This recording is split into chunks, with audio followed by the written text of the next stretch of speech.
بسم الله الرحمن الرحيم. السلام عليكم ورحمة الله وبركاته. أهلا بكم يا حبايبي. النهاردة يا حبايبي هنقدم وصفة لعلاج الكحة، وخاصة يا حبايبي احنا طبعا في فصل الشتاء بتكثر فيه نزلات البرد والكحة، وكمان بتعالج الكحة اللي بتكون مزمنة شوية، أو بتعالج برضه الكحة الجافة والكحة اللي بيكون فيها بلغم، اللي احنا بنقول عليها بيبقى فيها زبط وإفرازات، اللي هي بيبقى فيها بلغم يا جماعة.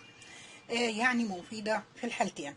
الوصفة بتاعتنا مكون من البيض في منتهى البساطة، وأي حد ممكن يعمل الوصفة بتاعتنا. هي عبارة عن بصلة متوسطة الحجم من البصل الأحمر، يفضل إنها تكون من البصل الأحمر يا بنات. جميلة جدا جدا الوصفة دي، هايلة يا بنات، إن شاء الله تجربوها وهتجيب معاكم نتيجة كويسة. المكون الثاني فيها هو السكر، سكر المطبخ بتاعنا العادي. السكر بتعمليها بالشكل ده. بتاخدي البصلة بتقشريها من غير غسيل، يعني بتقشريها، بتشيلي كل القشور دي اللي عليها، وتقطعيها بالشكل اللي انا قطعته بالشكل ده، مكعبات صغيرة انا جهزتها عشان الوقت بتاع الفيديو. تقطعيها كده، واقول لك بعد كده هتعملي فيها ايه. بتاخدي شوية من البصل في برطمان قزاز او علبة يا بنات، قزاز او اي حاجة او علبة تحتفظي بيها. بسم الله الرحمن الرحيم.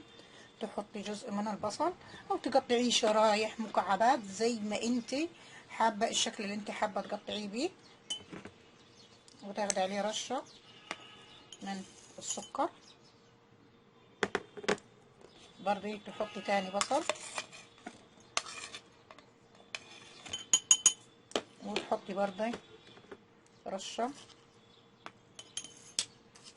تحطي كده سكر،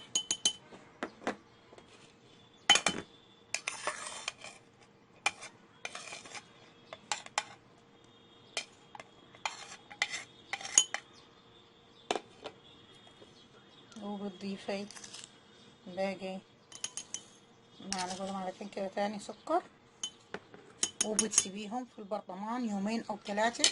هتبصي تلاقي السكر تفاعل مع البصل كده، بيجي سكر وبصل مع بعضه، طبقة سكر وطبقة بصل. تسيبيهم يومين ثلاثة وتسيبيهم في التلاجة. هتبصي بعد كام يوم هتلاقي هنا ايه في البرطمان العصير بتاع البصل نزل، يعني هتلاقي المية نزلت كده منهم ونزلت في البرطمان. ازاي بتستخدميه؟ بتستخدميه معلقة 3 مرات في اليوم. الوصفة دي مفيدة لجميع الأعمار، لأولادك وليكي ولزوجك، طبعا مناسبة لكل الأسرة. مفيدة جدا يا بنات. بتستخدميه بتخليه في التلاجة، وبتاخدي منه زي ما قلنا 3 مرات في اليوم. كمان في وصفة تانية برضه بنفس المكون يا بنات، بنفس البصل.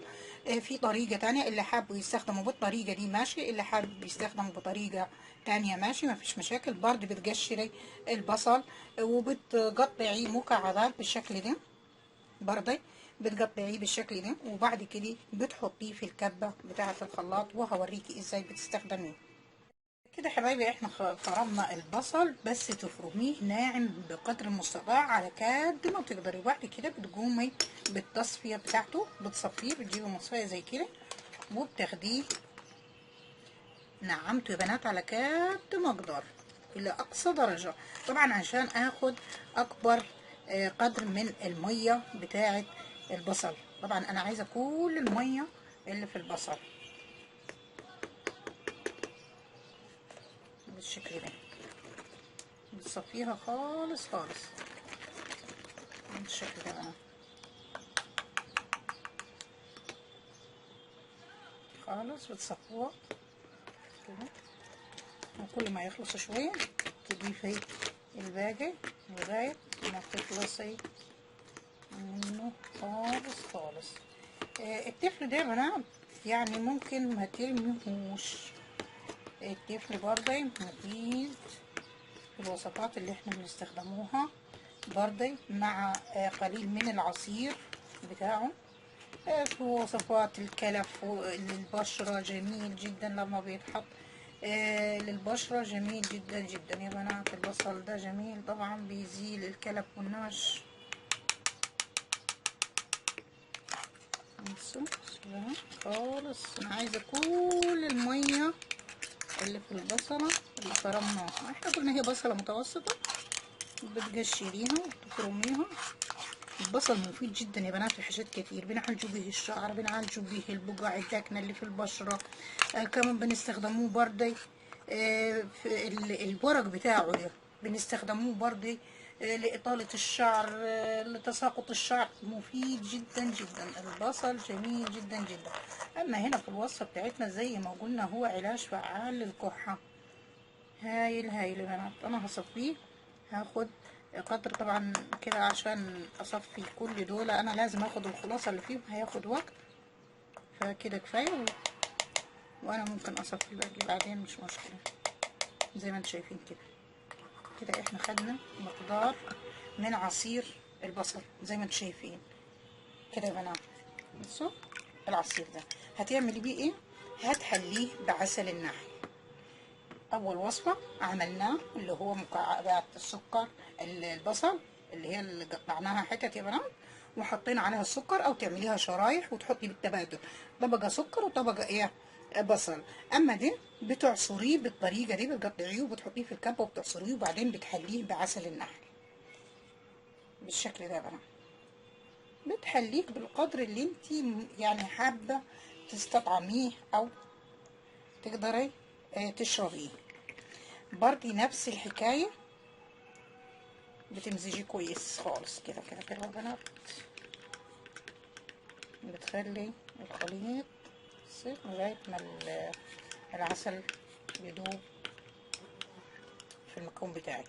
ممكن تعمليهم يكونوا كتار شوية، فتحطيهم في برطمان تحتفظي بيهم بره التلاجة، ممكن داخل التلاجة ممكن، بس عشان هنا البصل في الوصفة بتاعتنا دي غير ناضج، يفضل انك انت تحتفظي بالبرطمان في التلاجة وتستخدميه.